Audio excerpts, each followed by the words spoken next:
Bueno, inicia la grabación de nuestro programa. En segundo vamos a unirnos en Facebook. Esto les comento a los que están viendo el video antes del enlace de Facebook, que es una nueva versión de Palabras Simples, similar a lo anterior, en cuanto que explicamos conceptos jurídicos, pero de una manera lo más simple posible para que todo el mundo lo pueda comprender, para que sea de divulgación popular.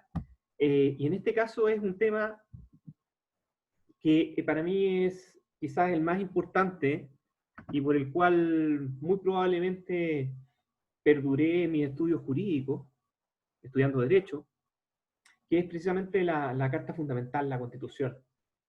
Entonces vamos a hablar en un ciclo que va a durar bastante, va a durar prácticamente hasta, en esta primera versión, hasta que tengamos nuestro plebiscito, pocos días antes, y espero que sea ilustrativo. Esto va mucho más allá del apruebo, el rechazo, todas esas cosas, va al fondo. ¿Qué es una constitución? ¿Para qué sirve una constitución? Eso básicamente vamos a hablar. En un principio, de manera muy pedagógica, y finalmente en las últimas sesiones vamos a ir muy al hueso, al detalle, pero ya conversando con personas que ya han estudiado, han seguido un recorrido, y van a tener su propia autonomía, de decir, estoy de acuerdo con esto, no estoy de acuerdo con esto otro. Esa es la idea. Eso es lo que queremos en estas clases. Y como les decía, va a ser más o menos un mes y medio, 2 meses aproximadamente.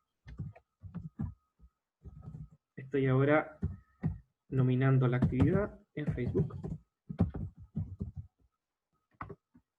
Ya estamos ahí. Yo creo que incluso a veces esto empieza un poquito antes.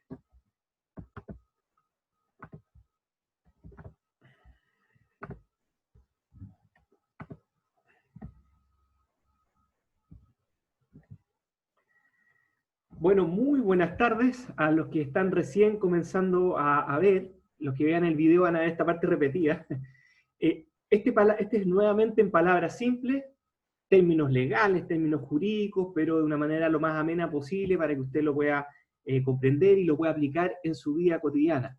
En este caso vamos a hablar sobre quizás lo más importante que puede tener un país, su carta constitucional, ¿no es cierto? Su carta fundamental, la constitución política del Estado. Bueno, vamos a partir por conceptos esenciales, como por ejemplo definir lo que es el Estado, los diferentes elementos, eso lo vamos a ver hoy día. Y después de ver todos los aspectos, podríamos decir, teóricos, vamos a ver también nuestra actual Carta Fundamental, no completa, no al detalle, pero sí algunos elementos esenciales que les permita a usted, señora, a usted, señor, entender lo que contiene nuestra Constitución, qué cosas le agradan, pero ya fundadamente, no solamente en base a una intuición, que pueden ser muy acertadas, pero una intuición. Entonces, qué le agrada y qué le desagrada, qué usted mantendría, qué usted cambiaría, y esto va mucho más allá, obviamente, del apruebo y el rechazo, que son caricaturas, en el fondo, de lo que son las tensiones que realmente tiene no solamente este país, sino otros también en el mundo, que revisan las normas que les son aplicables para mejorar, para desarrollarse. Insisto, esto no se trata del apruebo o rechazo, sino se trata de entender el tema a fondo. Bueno, dicho todo esto, voy a compartir con ustedes una pequeña presentación que va a ser para esta clase. Yo diría, esto va a ser verdaderamente un curso de Derecho Constitucional. Espero que lo suficientemente ameno y simple, como para que sea de su agrado. A ver, ahí está cargando. Ahí estamos. Entonces, este es el curso de Derecho Constitucional. Este es el día 1 del curso. Vamos a hablar, día 1, vamos a hablar del Estado.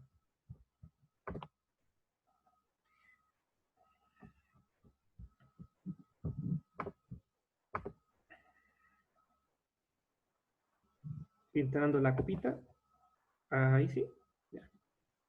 Entonces, ¿qué es el Estado? Es una pregunta que no tiene una sola respuesta, depende obviamente de distintas corrientes ideológicas, después vamos a ver algunas diferencias hacia el final. Pero en primer lugar, uno podría decir que el Estado es un concepto político referido a una forma, no la única, a una forma de organización social que cuenta con instituciones soberanas, así se las ha denominado por mucho tiempo, y vamos a ver lo que es hacia el final de esta clase, que regulan la vida de una cierta comunidad de individuos en el marco de un territorio nacional. Ahí ya se ven algunos elementos. Hay individuos, hay un territorio, soberanía, una organización, ¿no es cierto? Según un autor que se llama Carré de Malberg, el Estado es una comunidad humana fijada sobre un territorio propio que posee una organización que resulta para ese grupo en lo que respecta a las relaciones de sus miembros. O sea, tenemos ahí, y es una potencia suprema de acción, de mando y coerción.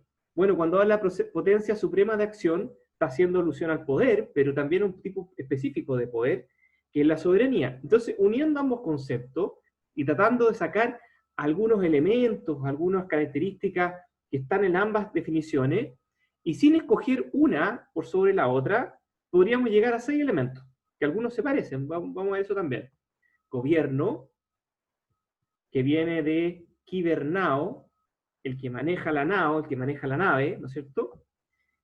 Población, coerción, la fuerza, el territorio, que eso no requiere mayor explicación. Después vamos a ver un pequeño detalle respecto a eso, pero no mucho.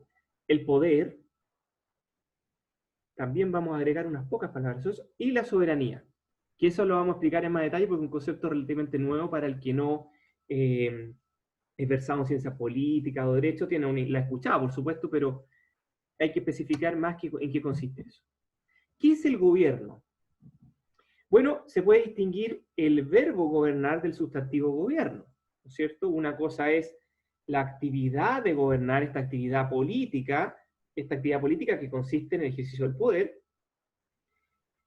que se expresa habitualmente, así se ha nombrado tradicionalmente, en la soberanía política, pero el gobierno tiene varias acepciones.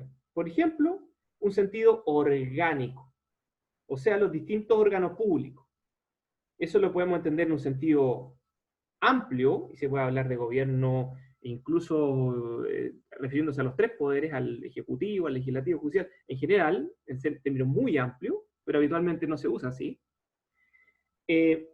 Todas las autoridades, el conjunto de autoridades se podría entender como de los distintos órganos públicos, los distintos órganos, no la autoridad que los sirve, sino los órganos, sentido orgánico. También se podría hablar del método, o sea, la forma en que estos distintos órganos realizan su labor. Eso está definido por la Constitución Política y las leyes, y en ese sentido hablamos de un concepto procesal o formal, las formalidades, los requisitos que se deben cumplir. Por ejemplo, para hacer una ley comienza por un mensaje del presidente de la República, una moción de los parlamentarios, luego sigue el trámite. Ese conjunto de actividades son formalidades. Entonces también eso de algún modo, ya sea, también se entiende un sentido de gobierno, como un conjunto de formalidades. Pero también gobierno son las decisiones específicas, las decisiones políticas. Se dice, el presidente tomó una decisión, ejerció el gobierno, ¿no es cierto? Es un sentido material, es un sentido sustantivo, un sentido de fondo. Si las reglas por las cuales se rige el gobierno en lo formal, la decisión que toma mediante esas reglas es el fondo. Por ejemplo, las reglas que tiene que seguir para el presidente realizar un decreto, en lo formal, y en el fondo es el decreto mismo, ¿no es cierto?, el que decide, por ejemplo, cualquier tipo de decisión que tenga que ver con su función, nombrar un embajador, por ejemplo. La primera de estas, entonces tenemos un sentido formal y un sentido, tenemos un sentido formal, un sentido orgánico y un sentido sustantivo de fondo.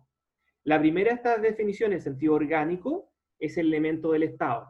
El Estado es un conjunto de órganos, ¿no es cierto? Órganos que tienen a cargo el cuidado de la comunidad, el gobierno. En otros países como Inglaterra, el derecho anglosajón, se habla de government, y ahí se refiere también, ese es el sentido que hablábamos antes, el conjunto de los poderes públicos, no uno en particular, sino el conjunto, y eso engloba tanto al Poder Judicial como al Poder Ejecutivo como al Poder Legislativo. Ahora, en Europa continental y en Sudamérica y en Chile, Cuando se habla de gobierno, ¿se habla de quién? Del presidente de la República y el conjunto de órganos bueno, sí, de órganos, de los distintos reparticiones públicas que forman parte de y Poder Ejecutivo. Por extensión se llega a la administración pública completa desde el punto de vista ejecutivo, el gobierno. Pero siempre pensando en el gobierno central, porque cuando se habla de gobierno regional, difícilmente se le asocia. Siempre entendemos el gobierno como el presidente, los ministros, hasta por ahí nomás llegamos, ¿no es cierto? Y bueno, las extensiones de los ministros, que sería por el lado del ministerio anterior el actual intendente, que después va a ser gobernador regional, pero eso es otra historia, y ya más complicado otra cosa, y todos los seremis, ¿no es cierto? Porque son dependientes del nivel central, dependen del respectivo ministerio. Entonces es el gobierno.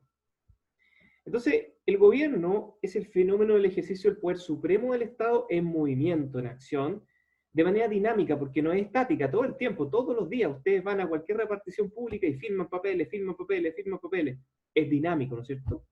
Desarrollando efectivamente en la práctica, con toda la eficacia que en la teoría se le tiene ya reconocida, la actividad dirigida al fin de la sociedad civil, o sea, a que se desarrollen los distintos servicios públicos, ¿no es cierto? Puede entenderse como la soberanía puesta en movimiento. Si el gobierno es soberanía en acción o puesta en movimiento, se puede definir como el conjunto de órganos que realizan las diversas funciones comprendidas dentro de su unidad, y también se podría entender como la serie de personas revestidas de la autoridad.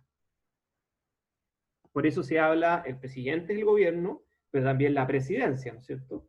Los ministerios están a cargo de que funcione el gobierno, ¿no es cierto? La administración pública. ¿Y quién está a cargo del ministerio? El ministro o ministra. Como señalamos, existe una versión restrictiva, conjunto de los ministros superiores de un Estado, y una más amplia que incluye al legislativo, al judicial, incluso y también órganos autónomos. Podríamos incluir aquí en Chile el Banco Central, la Contraloría, el Servicio Electoral, el Ministerio Público y, por supuesto, el Poder Constituyente. Es importante que el gobierno se emplea como un sustantivo y como un predicado, como le decíamos, como decía al principio, que el gobierno ejerce el gobierno. El predicado, el sustantivo, los sujetos, las instituciones, los órganos que ejercen la soberanía, que también se le denomina la estructura del gobierno, y el predicado, bueno, el ejercicio de esa actividad gubernativa, ¿no es cierto? Ahí vemos ahí al presidente firmando los diferentes decretos, los reglamentos, junto obviamente con el ministerio, con el ministro del ramo correspondiente, la soberanía puesta en acción, como habíamos dicho. Y el gobierno puede ser concebido en un sentido subjetivo u orgánico, pero también como un sentido sustantivo, este conjunto de actividades que se desarrollan.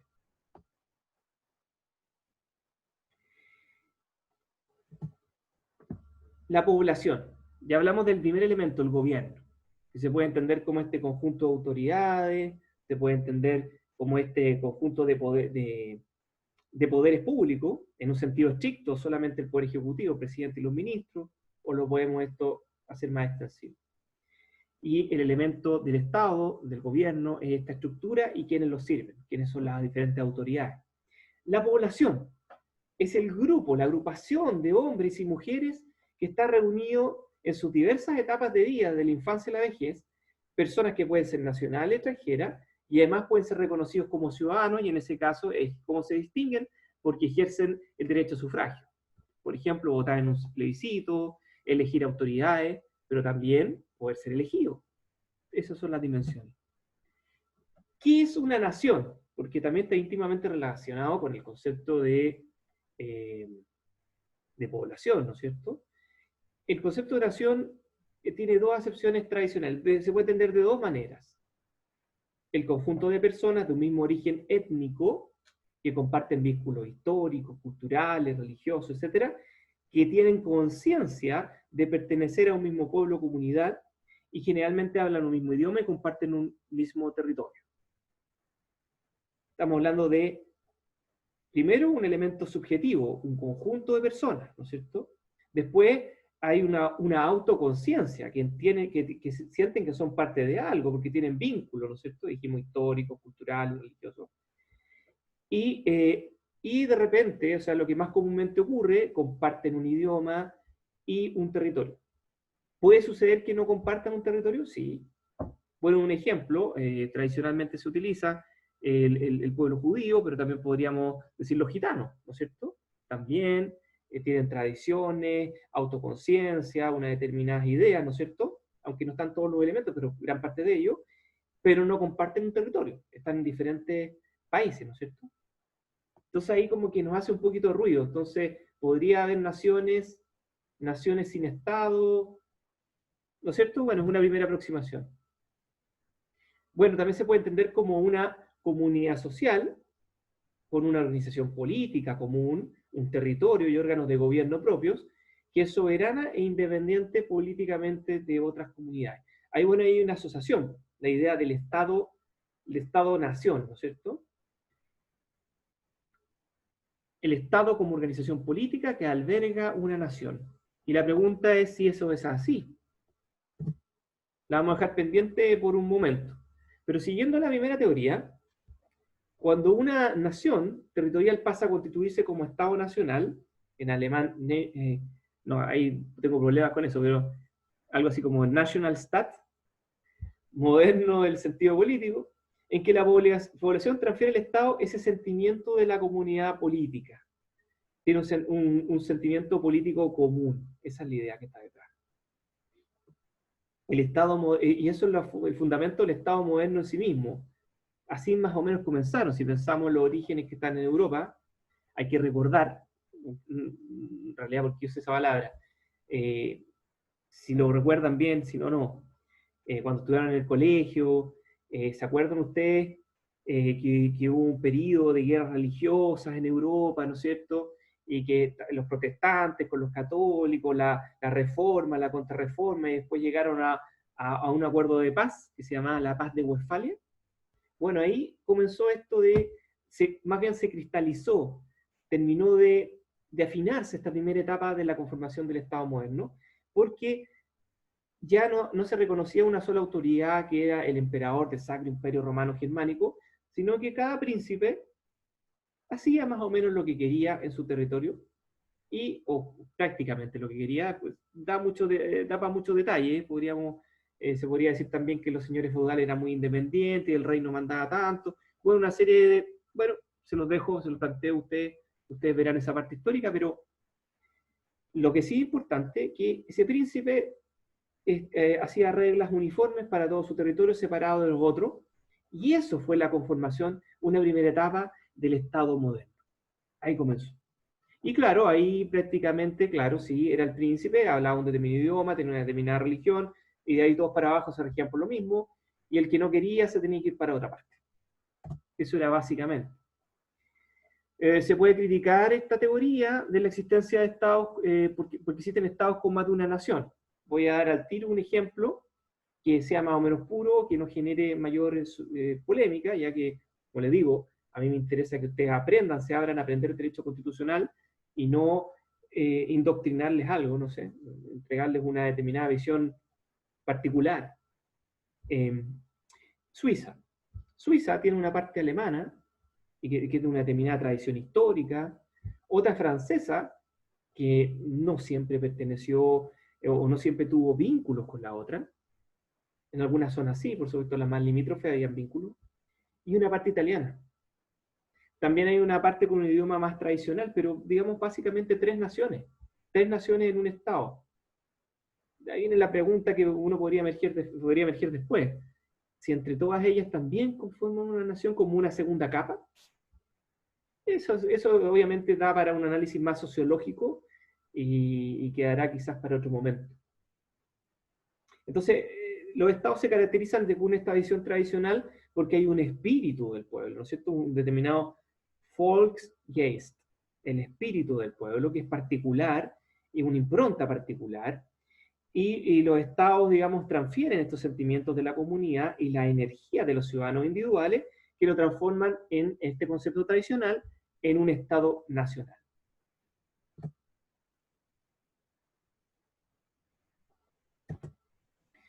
Como ya lo comentamos, existen estados con más de una nación, entonces la pregunta que emerge es si estas diferentes naciones tienen una segunda cultura común. Pregunta que uno se puede hacer también incluso para cómo evoluciona la globalización.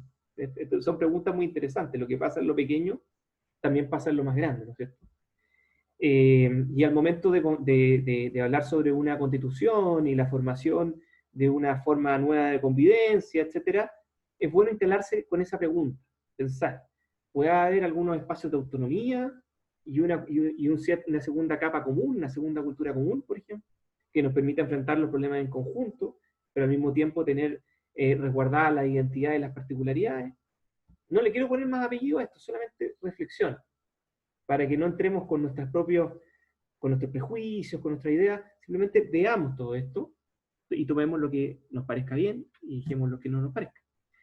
Bueno, ya hablamos del elemento población, muy rápidamente, no entramos en mucho detalle, y en primer lugar habíamos hablado del elemento gobierno, y ahora vamos a hablar de la coerción.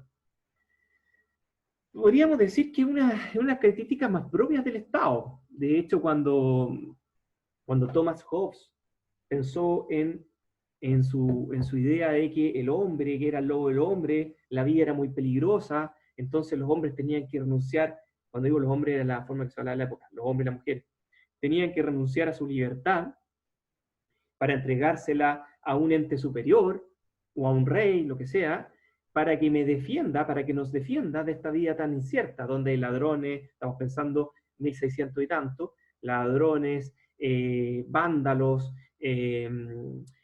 países extranjeros que vienen y conquistan y con la fuerza entran, etc. Entonces, las personas renuncian a esa libertad en pos de un objetivo. ¿Y cuál es ese objetivo que tienen esas personas y por lo cual renuncian a esa libertad? Su seguridad. El hombre es el lobo del hombre, decía Thomas Hobbes.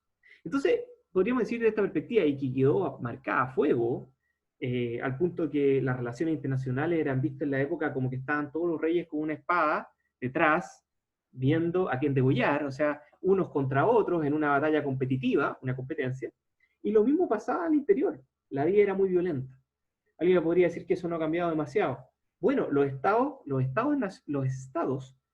estados-nación, según la versión tradicional, como ustedes quieran, buscan que no se produzca esto. De que, por ejemplo, nosotros cuando salgamos no estemos preguntando, cuando dejamos nuestra bicicleta, nuestro auto, lo que sea, en alguna parte nos estamos preguntando todo el rato si nos robaron o no nos robaron, porque hay un policía, porque hay una cierta protección. Bueno, eso es básicamente el Estado. Entonces, este elemento, la coerción, la fuerza, es una característica muy propia de la soberanía estatal, ¿no es cierto?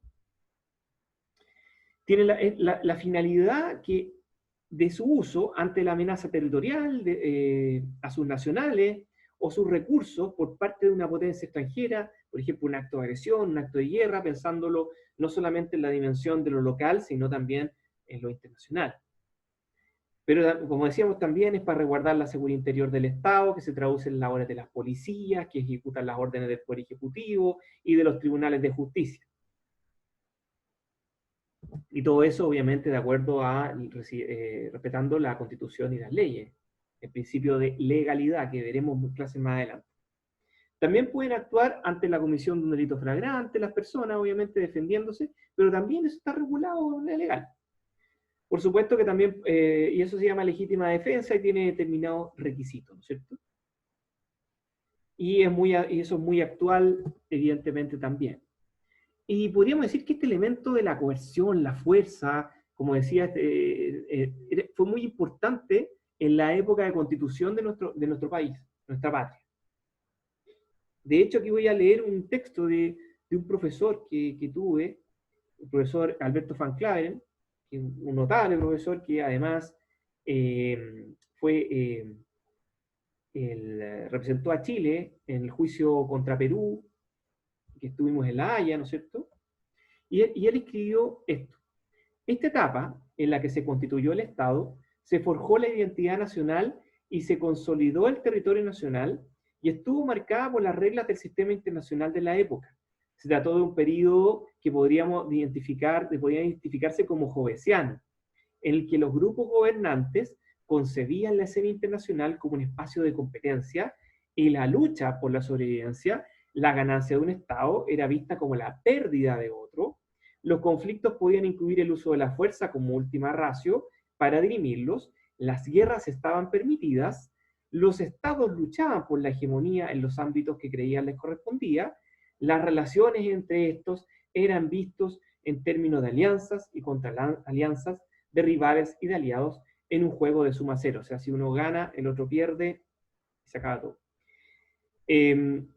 Bueno, entonces, ¿y qué periodo uno podría identificar muy claramente con esto?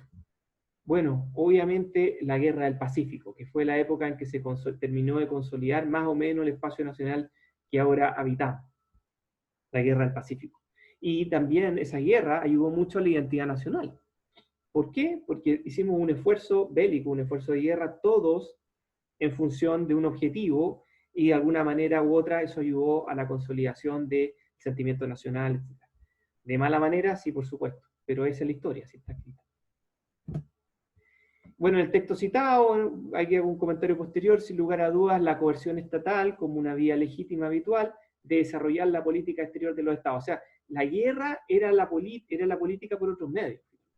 Era la forma de desarrollar la política en relación a los otros estados. Las relaciones internacionales se podían conducir por la paz, pero también era legítimo, se podía hacer sin mayor reproche mediante la guerra. Es interesante el hecho que también se mencionaba en esta época como que se forjó la identidad nacional, lo que les comentaba, lo que desmiente la teoría que sostiene que la nación precede al Estado. Miren qué interesante esto.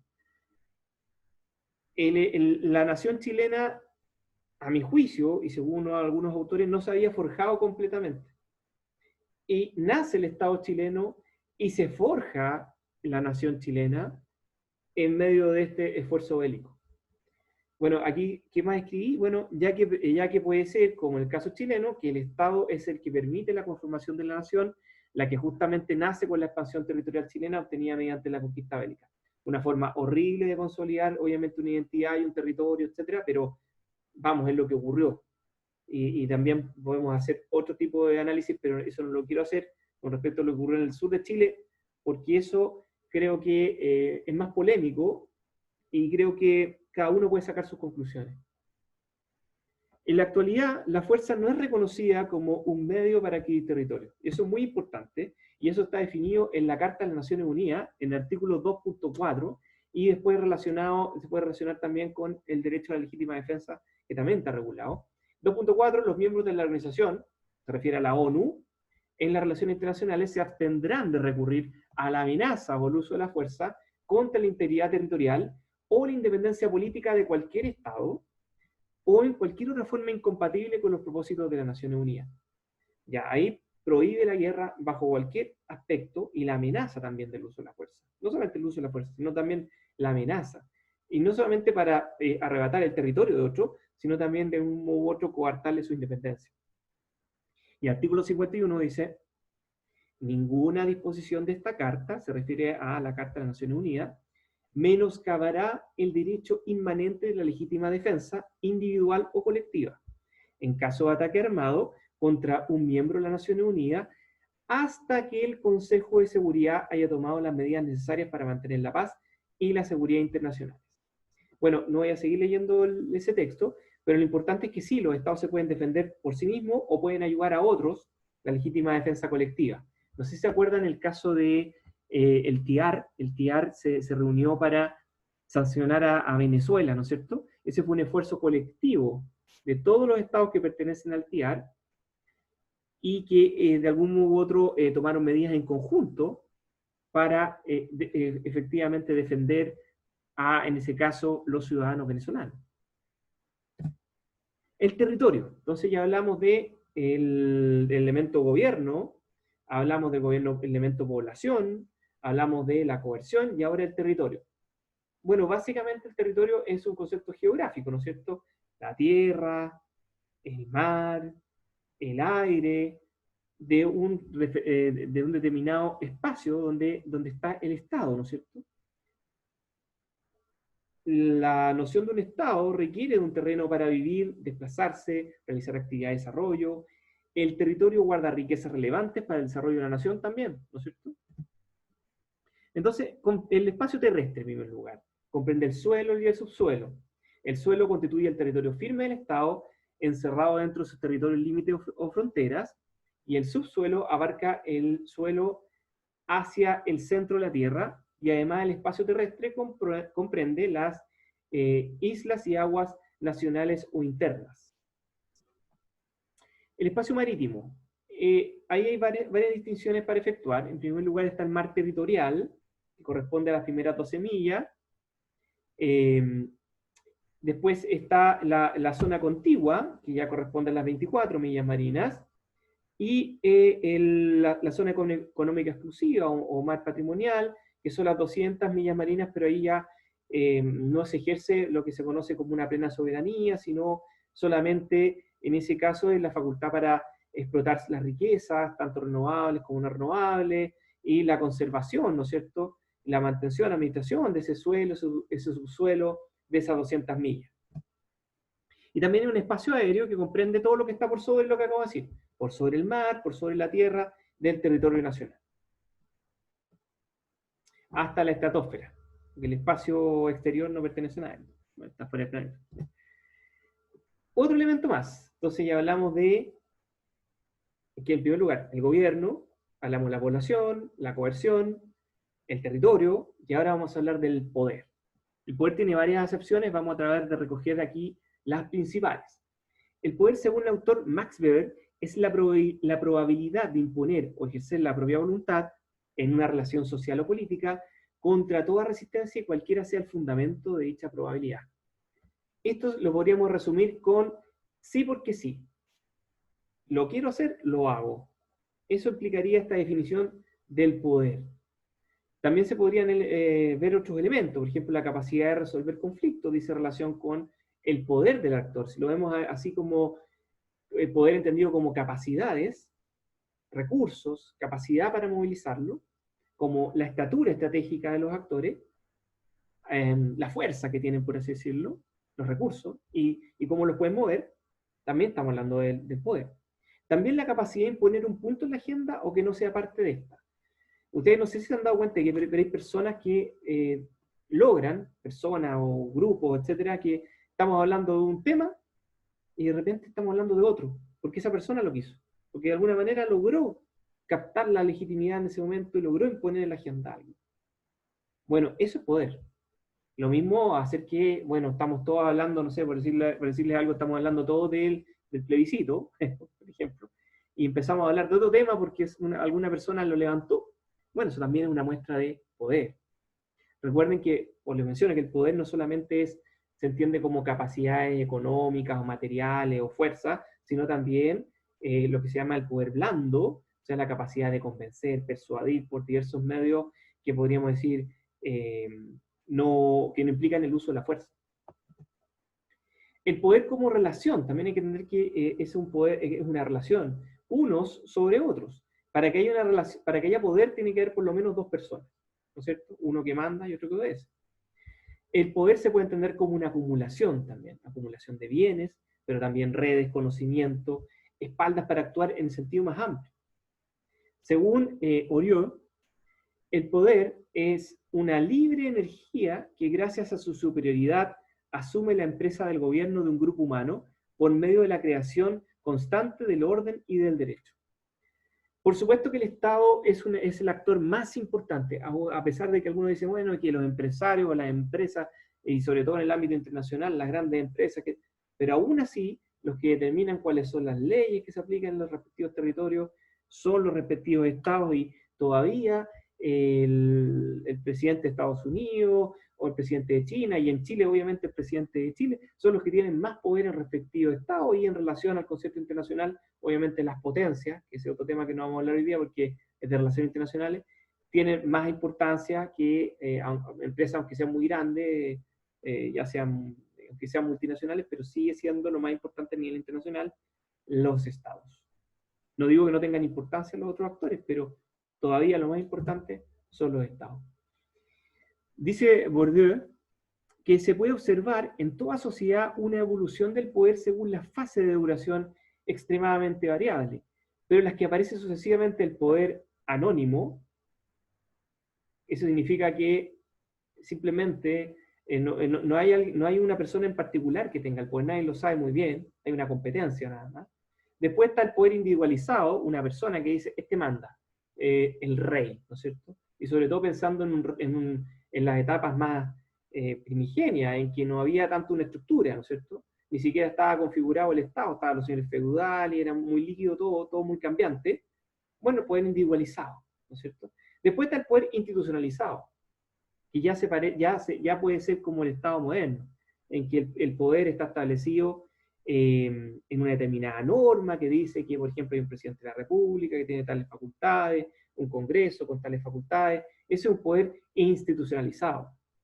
Pero a veces pasa que nos va mal y retrocedemos. Entonces, por ejemplo, tenemos un poder institucionalizado, tenemos separación de poderes, y de repente se produce el caos, se produce un golpe de Estado y tenemos un dictador, por ejemplo. ¿No es cierto? Y ahí una vuelta, pasamos del poder anónimo, llegamos al poder individualizado, llegamos al poder institucionalizado y de repente volvemos de nuevo al individualizado. En vez de que nos rijamos por el gobierno de las leyes, nos pasamos a regir por el gobierno de los hombres, ¿no es cierto? Poder individualizado. Bueno, una nota esencial del Estado, que lo diferencia de otra forma, es obviamente el poder institucionalizado, aunque claramente hay estadios en que retrocedemos y llegamos de nuevo a estas dictaduras y estas cosas, y sabemos mucho en Latinoamérica de ese tipo de retrocesos. Otra interesante consideración, y aquí vamos a hacer un matiz importante respecto a esto del sí porque sí, de este poder, es que el Estado moderno adquiere legitimidad legal o burocrática, o sea, determinadas normas que establecen quién tiene el poder, cómo lo obtiene, qué características tiene el poder que tiene, ¿no es cierto? La Constitución dice eso. Dice, bueno, el presidente de la República se elige de tal manera, y para ser presidente de la República hay que tener determinados requisitos, y luego que ya está electo, ese presidente tiene que cumplir determinadas reglas, ¿no es cierto?, para ejercer su poder. Está limitado. Aunque crecientemente toma fuerza otro concepto que también es bien importante, la legitimidad política, entendida como el ser obedecido sin violencia por los ciudadanos, por el convencimiento de estos, porque se ven persuadidos. Este poder institucionalizado es aquel que toma la forma jurídica del Estado, y bueno, los gobernantes tan solo son sus agentes, quienes rigen en ese momento, pero en el fondo hay un cargo que ya está creado, con determinadas reglas para acceder a este, y que además se tiene que ejercer de una determinada manera, respetando también ciertos requisitos, etc. Bueno, características del poder estatal. El poder estatal es originario, su realidad y cualidades son inherentes e inseparables de su existencia. Es autónomo, no hay un poder superior, en teoría, después vamos a matizar todas estas cosas, pero la teoría más pura, no hay un poder superior de mayor jerarquía.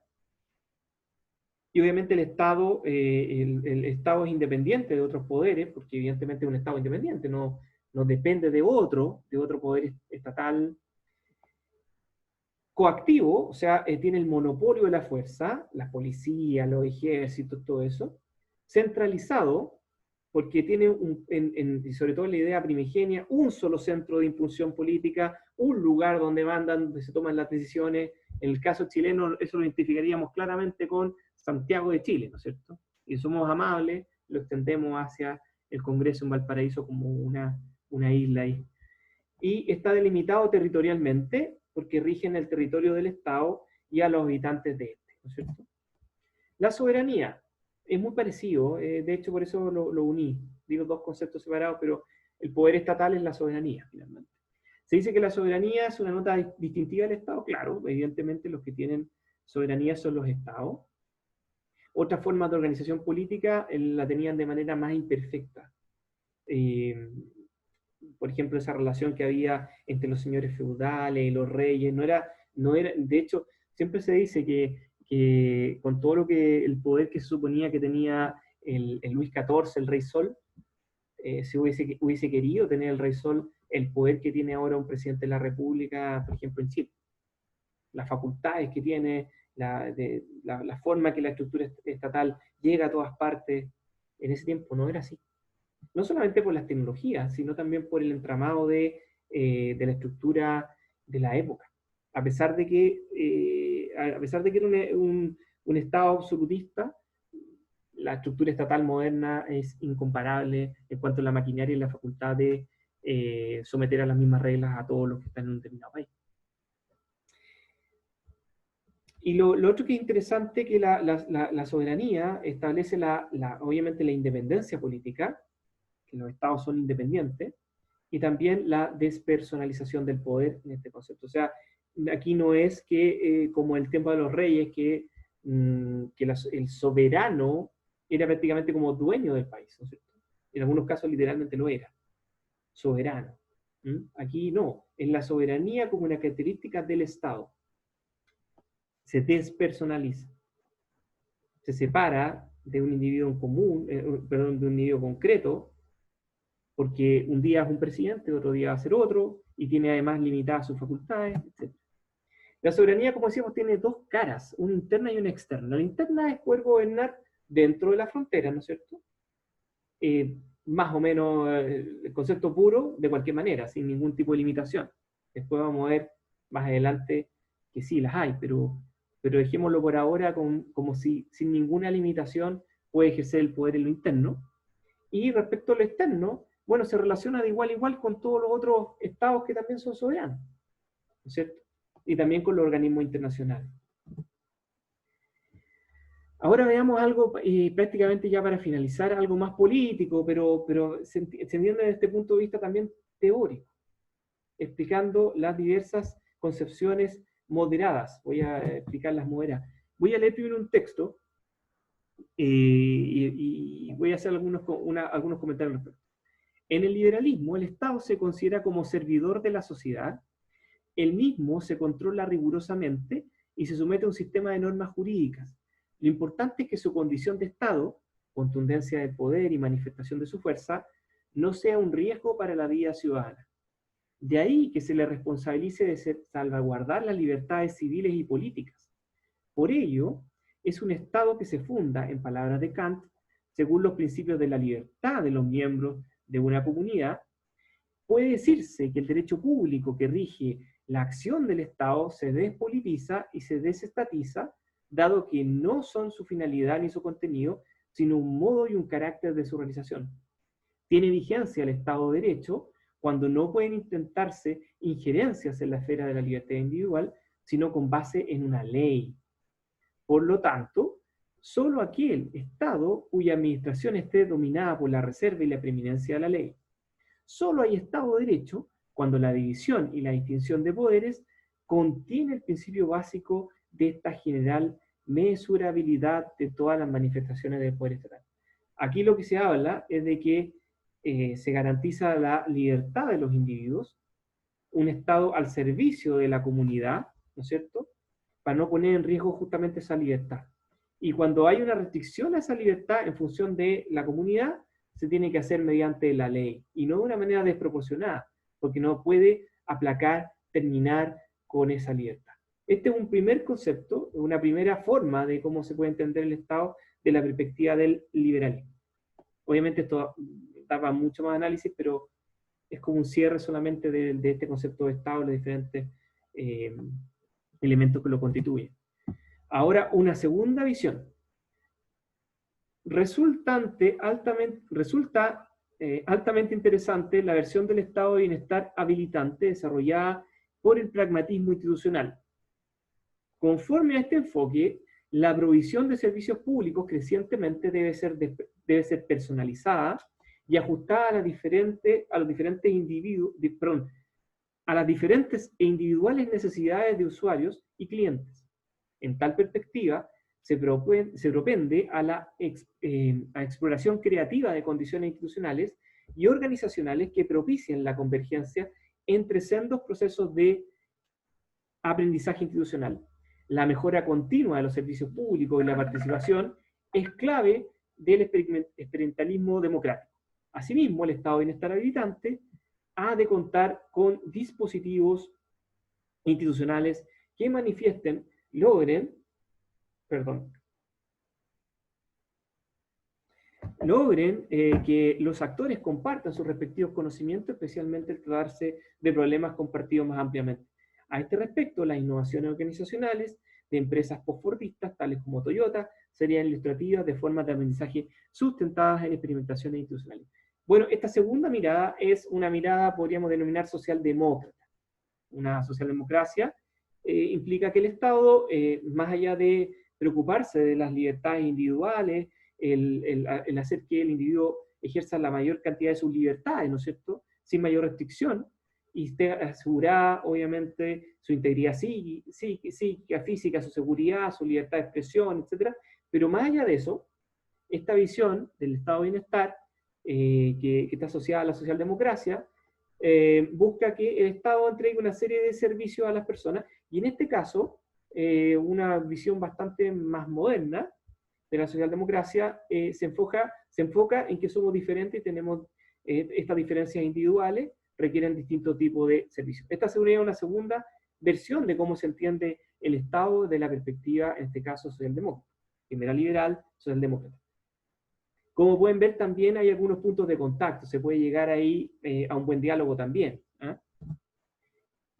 Otra perspectiva más. La centralidad se identifica, en efecto, con una renovada perspectiva social de la acción de los poderes públicos. El Estado, como el mercado, no son enemigos de la emancipación humana. Una gestión responsable y austera de los recursos públicos en atención a una perspectiva fraterna de las prioridades, con particular atención a quienes más necesitan, en atención a la fragilidad, vulnerabilidad, enfermedad o marginalidad en sus circunstancias, es probablemente el primer requisito de un desarrollo armónico y equilibrado de una sociedad. Las instituciones públicas, además, como mantenida de Gasperi, pueden y deben adoptar una configuración equilibrada y eficiente, ajena a las pretensiones de instrumentalización, o, como decía el gran estadista del Trentino, de la violencia de los césares y de las masas.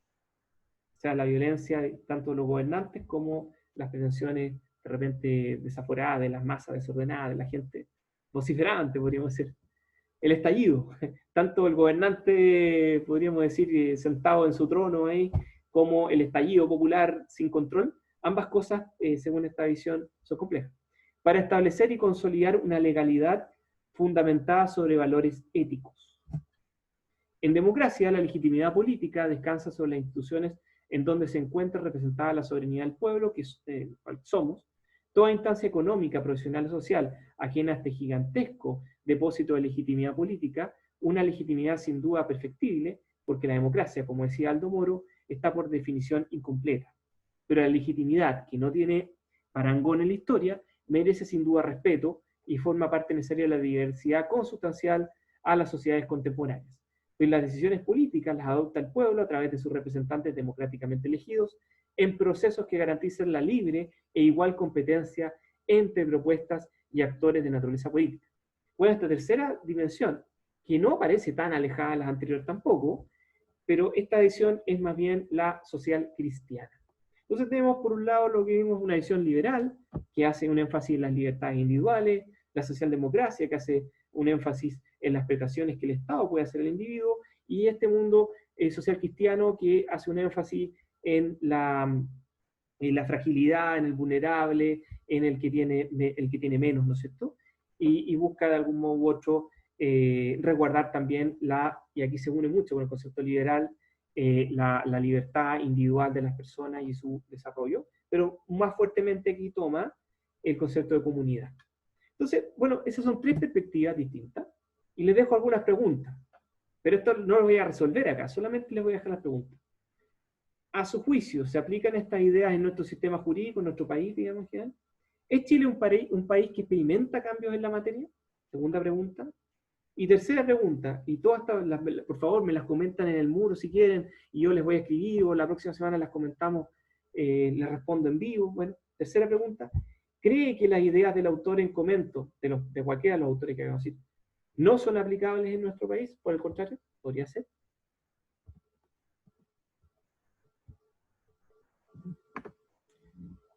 Bueno, denme un segundo.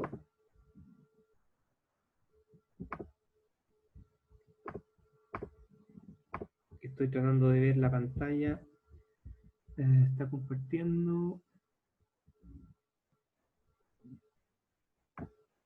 Ahí dejo de compartir. Bueno, les agradezco mucho a quienes hayan visto esta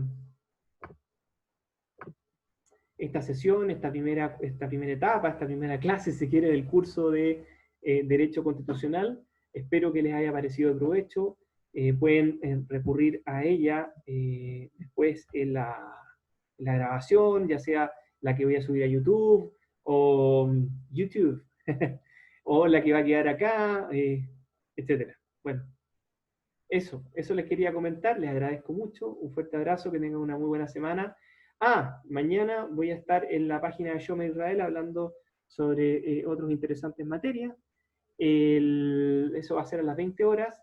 El domingo vamos a estar encontrándonos nuevamente acá en conversación, no es conversación, en Ahora sí Villa Alemana, el semanario, en que comentamos algunos aspectos de la semana, tanto en Chile, el mundo y Villa Alemana en particular.